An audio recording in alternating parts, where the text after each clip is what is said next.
हम में से सिर्फ 1% लोग जानते हैं कि बैंक किसी भी ट्रांजैक्शन को फ्रॉड कैसे डिटेक्ट करती है। इसको हम एक एग्जाम्पल के साथ समझते हैं। मान लीजिए आपके पास कुछ रेड पॉइंट्स हैं और कुछ ब्लू पॉइंट्स हैं। आपको बताना है कि मान लीजिए ये एक मैंने यहाँ पे ब्लैक पॉइंट बना दिया। अब हमें इसे आइदर ब्लू में क्लासिफाई करना है, आइदर रेड में क्लासिफाई करना है।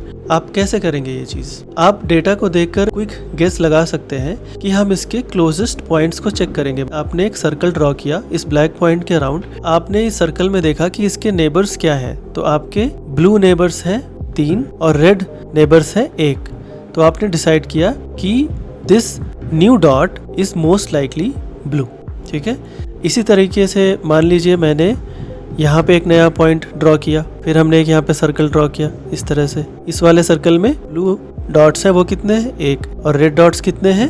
2। तो हमने कहा कि ये जो ब्लैक पॉइंट था ये हमारा रेड है। तो जब भी आप कोई ट्रांजैक्शन करते हैं, बेस्ड ऑन कि आपने क्या खरीदा, कहाँ पे खरीदा, इसको वो अपने डेटा की 2 कैटेगरीज से मैच कराते हैं, फ्रॉडुलेंट और जेन्युइन।